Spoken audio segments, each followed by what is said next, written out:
when we finished this video on the last bit, I'd put these through the wet bead blaster, and you can see how nice they've come up, and especially this bit. Look at that. That's lovely. Imagine how long it would take you to do that with petrol and a wire brush. You'd never do it. All the connections are lovely and clean. Brilliant. So what we're going to do first of all, we're going to fit our bearing into this housing. Now, first of all, we're going to put this, what's left of a rubber washer in there. That'll be just act like a little spacer, so it's like something to compress, and so it doesn't bang about this away. Now, one of the things I'll tell you about bearings is a lot of people screw jobs up because they don't know how to fit bearings. I'm going to do a video on this shortly. I'm planning it. I'm trying to work it out in my head. But basic 101. If you're going to put a bearing into a housing, you need a tube or something that's going to press on the outer race if it goes into a housing. If it goes into onto a shaft, you press onto the shaft. Don't be tempted to put a bearing in, you know, sort of, wait a minute, let's get this sort of set up. Don't be tempted to bang it like that, right? So you're forcing the centre, because the ball bearings in the centre will hit on the outer race and can damage the race. You don't want that, and it's so, you know, it's so avoidable. So that's what we're going to do now. We're going to clean all that lot out. Now, it has been wet bead blasted, so what we're going to do is just give it a bit of a blowout. So let's fit this bearing. There's the rubbery. Now, I've got here a socket. It's an 1 15/16 socket, but that doesn't mean it's going to be the same when you get one. So we'll just simply align this up. Make sure that this area here is on the bench, not raised up like on these two portions here, because you can crack the casting. Really important.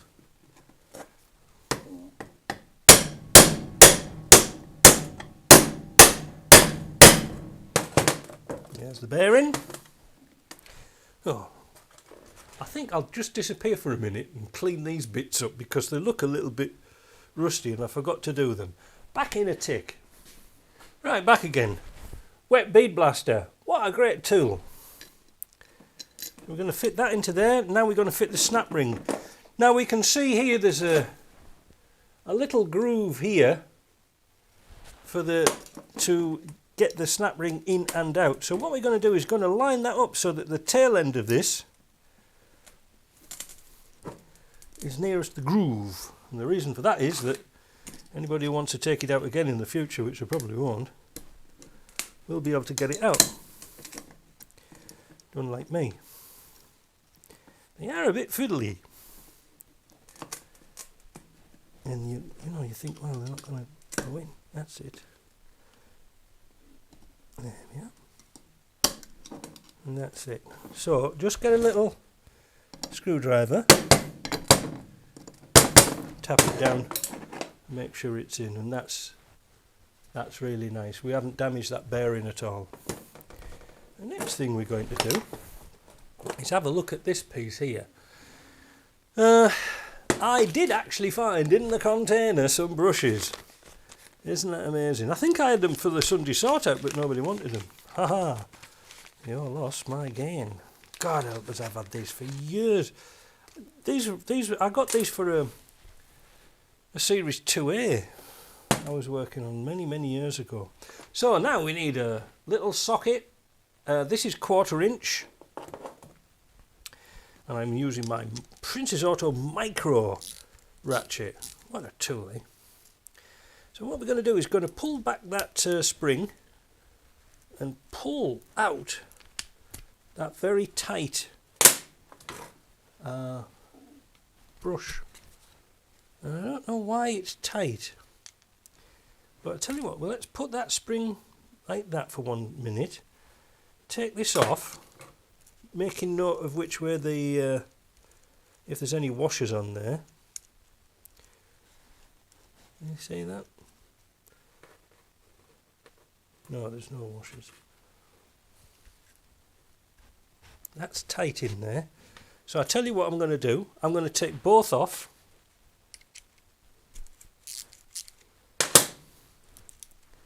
I'm going to take both of those brushes off the way. Now, if you're doing this,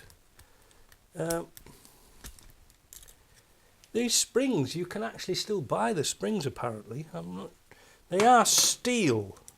You know, they're just so they get a bit rusty. So what I'm going to do is I'm going to disappear for a minute and put this into the blaster. You see that one's nice and free. Well, I don't want to put the old ones back in, do I? Yeah. Get over there. Now, you see how that one fits in there? And that's tight in there, so back in a tick, we'll blast these out. Now it could be, just start thinking about it, it could be that somebody's actually nipped this casing together. So let's see, let's clean it out and see. Right, back again. That's good on that side. And that's good on that side. So it was just a little bit of dirt. But if these aren't making contact with your commutator on the end of the shaft, well, you're pretty screwed. So what we're going to do, we're going to put these back onto here. Oh, there was a washer in there. A bit fiddly. These would be a BA size, British Association. We ain't got a socket for that, but a quarter drive fits really nice, quarter AF. Not too tight. Remember, these are just copper. What is that? Well, I think they're copper. Nope, they're steel copper plated. Cheating people. Oh, again.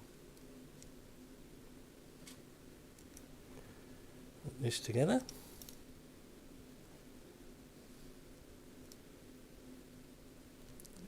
I was sort of looking at the parts diagram for this and they didn't seem to have much information on them. Well, they have, but sort of limited. There we go. Now we can put the springs on.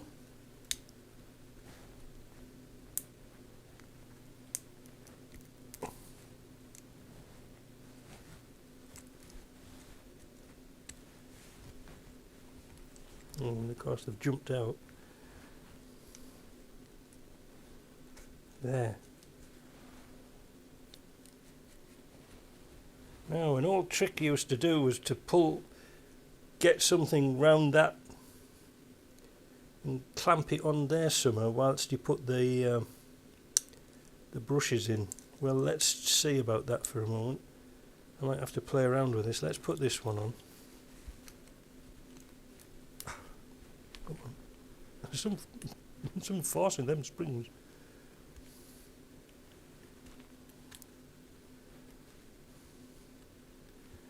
There we go. Now a little bit of oil.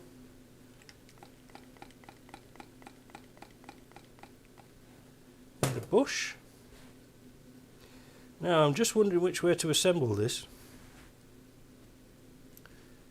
But I think I'll just put that to one side for a minute because I've just thought about this.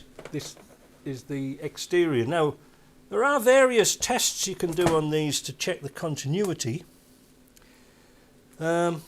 I don't think I'm going to do that. It was working fine. It was just a bit grubby. Now if you'd noticed there, a piece of insulation had come out because inside here there is two wires joining the fields together. Now that's come out, but fortunately I've got a piece of plastic here and I'm going to put that down there to insulate it because this paper is very old. Look at it, it's just dropped to bits. And I think if I put a bit of paper down, now this is plastic, down between the two, I think that's going to work. So let me find some scissors.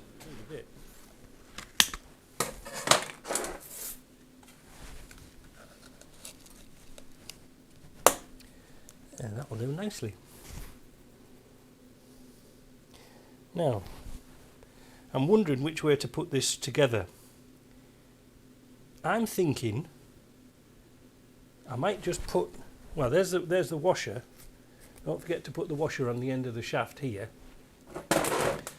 Oh, let me try it in here because it was really tight in there before. Oh yeah.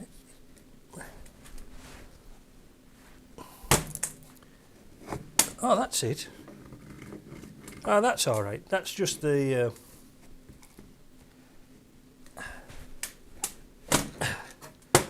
it's the paper on the coils has got a bit swelled up a bit, but that's all right. That's all right. I'm thinking I might just put this piece on first. I know it's against the grain and things like that, but let's have a look. Because this might be the absolute easiest way for assembly.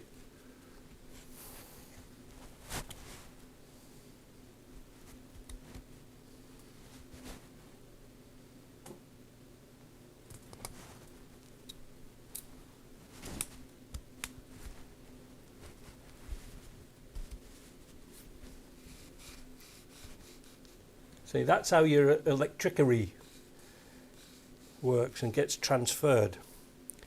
The only thing is we've got to watch those wires. That's all right, that side, just poking out there a bit. Because I'm thinking if I put this on this way, it's going to be quite easy to put the end cover on rather than fighting around with the brushes. Now, which end's which?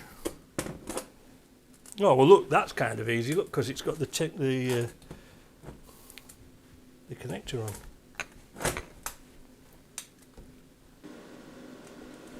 So that has to go through that hole there.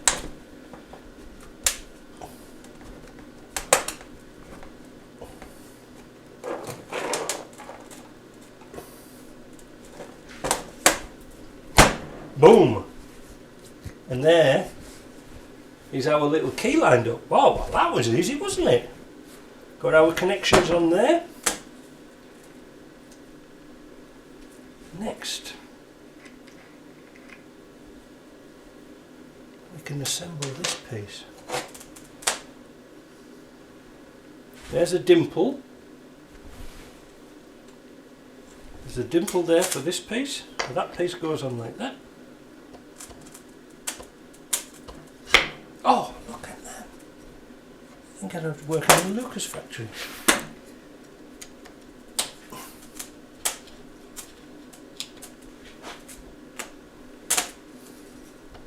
Yeah, we're in. Now, spacer looks a bit nasty. These pieces look, oh, there's a Woodruff key. We don't want to put that through the wet blaster because we'll never find it. We'll go into orbit. We've got a couple of spacers here. Yes, that's right, I remember now. So what I'm going to do is I'm just going to clean up these bits and pieces here. And that's already cleaned up. We'll just put them through the wire brush, I think, and just brush those. Now, I did find out why there is two holes in here, and it wasn't for drilling and tapping a puller, it's for a lock washer. The lock washer had a hole and then two little tabs. One went in the hole and one bent over the washer. However, we haven't got such a luxury. So what we're going to do is, what we're going to do, Loctite. Right, back in a bit, we'll clean up these bolts. Right, back again. I think before we do anything, I think I'll just put the bolts in before everything falls apart.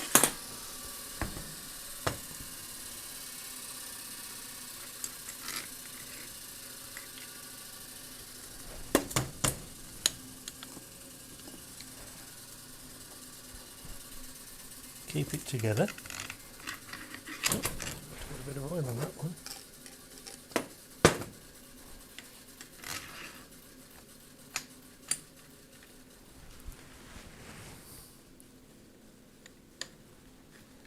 The downside of these designs is they're not very watertight.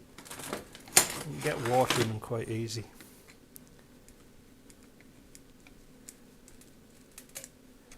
I'm going to tighten that up evenly.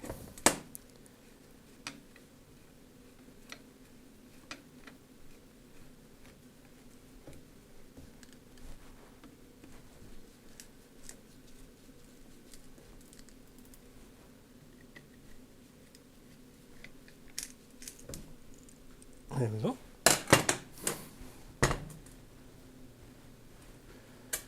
Now, sleeve.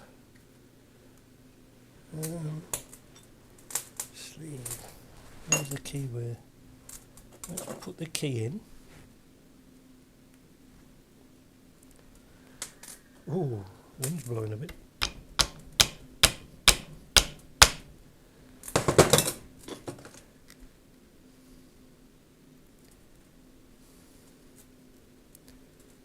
Oh, did I? Oh, wait a minute, is that tipped up?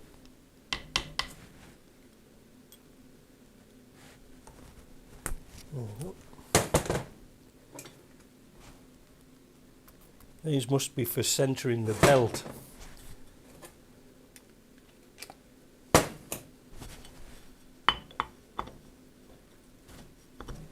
Oh, what a difference when you got no rusting.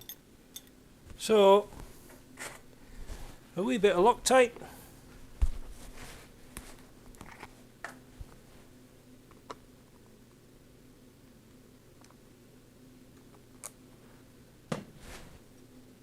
Actually, it's got a spring washer on, so what am I talking about?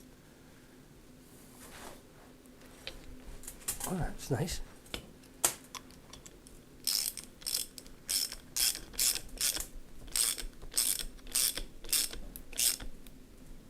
Tighten it up to a sensible figure, not sort of millions of foot pounds. And that is our alternator. Now it will be a bit sort of stiffish for a little while because it's got new brushes in and there's maximum tension on the end of here. But that's it. That's all there is to it. So I don't know how many amps these are. They're not many. I don't even think I should have to have a look and see how many amps they are.